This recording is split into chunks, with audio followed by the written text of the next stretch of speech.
ও জগতের মানুষ, বিশ্ব ব্রহ্মাণ্ডের মানুষ, মানব জাতি, আমি আল্লাহ রাব্বুল আলামিন এই পৃথিবীকে সাজিয়েছি, আসমান সাজিয়েছি, জমিন সাজিয়েছি, বেহেশত সাজিয়েছি, খোদার জাহানকে আমি চন্দ্র সূর্য দিয়ে, তারকা দিয়ে, এই লীলাভূমিকে আমি সাজিয়েছি।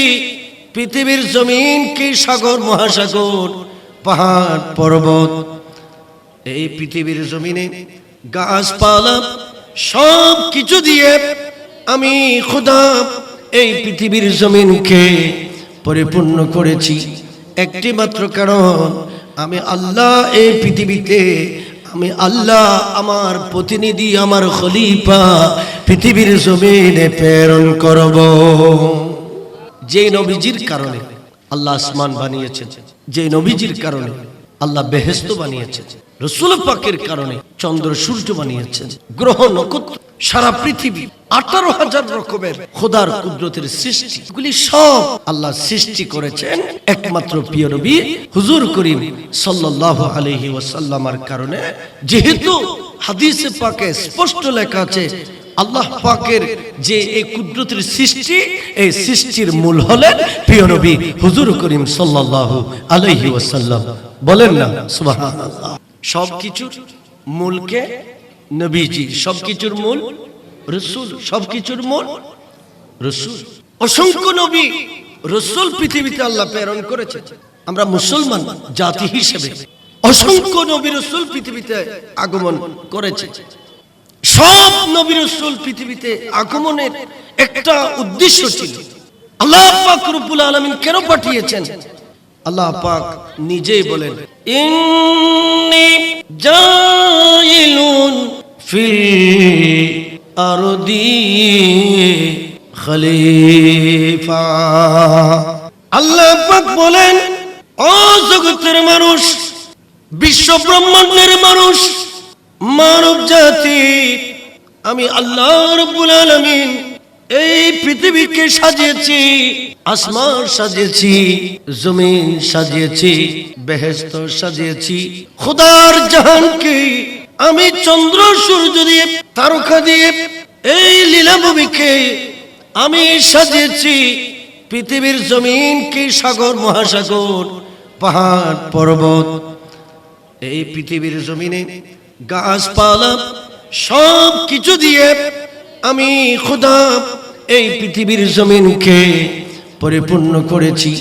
একটি মাত্র কারণ, আমি আল্লাহ এই পৃথিবীতে, আমি আল্লাহ আমার প্রতিনিধি, আমার খলিফা পৃথিবীর জমিনে প্রেরণ করব। একটু মহব্বতে বলেন না সুবহানাল্লাহ। আল্লাহর হাবিব যিনি আমাদেরকে ধর্ম শিখিয়েছেন, যিনি আমাদেরকে আদর্শ শিখিয়েছেন, যিনি আমাদেরকে আদব আখলাক শিখিয়েছেন, যিনি আমাদেরকে সিরত সুরত শিখিয়েছেন, যিনি আমাদেরকে পারিবারিক থেকে শুরু করে রাষ্ট্রীয় জীবন পর্যন্ত নিজের জাগতিক জীবনকে পরিচালনা করার সমস্ত আইন কানুন, নিয়ম শৃঙ্খলা, ডিসিপ্লিন যে রাসূল আমাদেরকে শিখিয়েছেন, ওই পেয়ারা নবী মুস্তাফা, আপনি মুসলমান হিসেবে, সেই নবীজির উম্মত হিসেবে, সেই রাসূল পাকের প্রেমিক আশিক উম্মত হিসেবে, প্রিয় নবী আপনাকে, আমাকে, সকলকে জানিয়েছেন যে তোমরা সুবহানাল্লাহর আওয়াজ দাও, আলহামদুলিল্লাহর আওয়াজ দাও। সব সময় হাঁটতে, বসতে, ঘুমতে, মসজিদে যখন তোমরা বসবা, ঘরে যখন বসবা, বাসায় অবসর সময়ে তোমরা যখন বসে থাকবা, তোমরা সুবহানাল্লাহ বলতে থাকো, আলহামদুলিল্লাহ বলতে থাকো। কারণ আলহামদুলিল্লাহ এবং সুবহানাল্লাহ এগুলি এত ইজ্জত মণ্ডিত, এত মর্যাদাপূর্ণ, এত মকামওয়ালা, এগুলোর মর্যাদা এত বেশি। একবার আলহামদুলিল্লাহ আল্লাহর বান্দা যদি তেলাওয়াত করে, দুনিয়ার জমিন থেকে আসমান পর্যন্ত এতগুলো সওয়াব বান্দার আমলনামায় সাথে সাথে লিখে দেওয়া হয়। সুবহানাল্লাহ। আর জোরে বলেন না সুবহানাল্লাহ। আলহামদুলিল্লাহ একবার বললে আসমান পর্যন্ত সম পরিমাণ সওয়াব লিখে দেওয়া হয়েছে। নেকি একটা দুইটা না, সব সময় গুনাহ করতে আছি।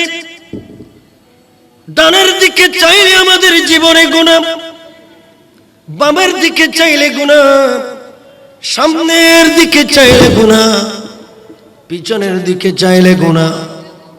সব জায়গায় আমাদের আগাগোড়া গুনাহ গুনাহ গুনাহ। বাবারা, মুরব্বীরা, যুবক ভাইয়েরা, গুনার গাঁটটি নিয়ে পাল্লা নিয়ে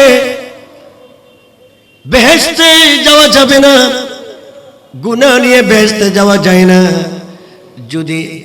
আপনি যদি বেহেশতে যেতে চান, জান্নাত পেতে চান, জান্নাতে যদি নবীজির সাথে থাকতে চান, ওলি আল্লাহদের সাথে থাকতে চান, পীর আউলিয়াদের সাথে যদি থাকতে চান, তাহলে আপনাকে ঈমানদার হিসেবে, মুত্তাকি হিসেবে, মুমিন হিসেবে আপনাকে সওয়াব কামাইতে হবে, ঠিক কি না?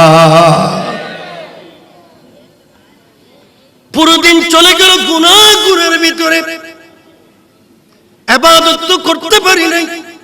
5 ওয়াক্ত নামাজ, আযান হয়েছে, মসজিদে হাইয়া আলাস সালাহ বলেছে, হাইয়া আলাল ফালাহ বলেছে। মুয়াজ্জিন, কল্যাণের দিকে এসো, নামাজের দিকে এসো।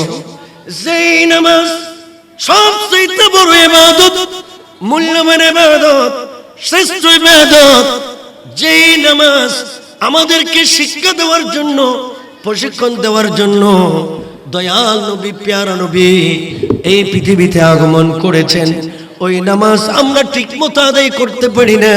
বাবারা, মুরব্বীরা, নামাজ পড়তে পারি না, কোরআন শরীফ তেলাওয়াত করতে পারি না, জিকির আজকার করতে পারি না। সকাল বেলা ফজরের আযান যখন হয়, ঘুম থেকে উঠে ওযু কালাম করে চাকুরির খুঁজে অফিসে চলে যেতে হয়, আদালতে চলে যেতে হয়, ফ্যাক্টরিতে চলে যেতে হয়। এইভাবে নিজের চলার পথে ইবাদত করতে পারি না, নিজের জীবন হেলায় দুলায় কাটিয়ে দিয়েছি। এই কারণে আমার দয়াল নবী, আখিরি নবী, নূর নবী, সর্বশেষ নবী, সমস্ত নবীদের নবী, জান্নাতি ওয়ালাদের নবী, সমস্ত ঈমানদারদের নবী আমাদেরকে জানিয়ে দিলেন, উম্মত গো, ও আমার উম্মতেরা, যদি সময় পাও তাহলে তোমরা সময় পেয়ে সুবহানাল্লাহ, আলহামদুলিল্লাহ বলতে থাকো। কারণ কি, দুনিয়ার জমিন থেকে আসমান পর্যন্ত আল্লাহর রাসূলের হাদিস আমাদেরকে প্রমাণ করে দিয়েছে, এই পৃথিবীর জমিন থেকে প্রথম আসমানে যাওয়ার জন্য দুনিয়ার 500 বছরের রাস্তা, যেখানে এরোপ্লেন যেতে পারে না, এরোপ্লেন আকাশ উঠতে পারে। জিকির করো, জিকির করো, আল্লাহ জিকির করো না, আল্লাহর জিকির না করিলে কলব জিন্দা হবে না। আল্লাহ, আরে জোরে,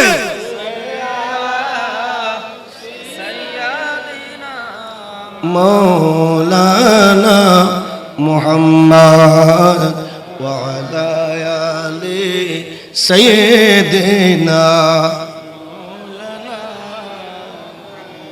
সবাই মোহাম্মত নিয়ে একটি বার বলি আল্লাহু আকবার, আরো জোরে বলি আল্লাহু আকবার, মারহাবা। আমরা রাসূল পাকের মাহফিলে এসে খুশি না বেজার? কে কে খুশি না হাত তুলে দেখান তো দেখি, দেখে আমরা খুশি না? আমরা এখানে বসেছি ঠিক আছে, কিন্তু মন আমাদের এখানে নাই। আমাদের মন দোকানে রয়ে গেছে, মার্কেটে রয়ে গেছে। মাহফিলে বসলাম, কি আল এখানে আমাদের নাই। আজকে কিছু দিনের আলোচনা হবে, ধর্মের আলোচনা হবে, নূর নবীজির আলোচনা হবে। শুনতে রাজি আছে কিনা? কে কে নাই হাত তোলেন তো দেখি। আছেন? যারা যারা রাজি আছেন হাত তুলে দেখান তো দেখি। নারায়ে তাকবীর, নারায়ে তাকবীর, নারায়ে রিসালাত, নারায়ে রিসালাত। আহলে সুন্নাত ওয়াল জামাত, আহলে সুন্নাত ওয়াল জামাত। আল মুস্তাফা মুনিরুল মুস্তাফা দাখিল মাদ্রাসা। আল্লাহ আপনাদেরকে কবুল করুন, সকলে বলি আমিন। আসেন কিছু আলোচনা শুনব। আল্লাহ এই পৃথিবী কেন সাজিয়েছেন? এখানে আল্লাহর প্রতিনিধি প্রেরণ করবে, খলিফা প্রেরণ করবে। এদের কাজ কি? এদের কাজ হলো পৃথিবীর মানুষকে আসমানি কিতাবগুলো পড়ে পড়ে শোনাবে। আল্লাহ পাক রব্বুল আলামিন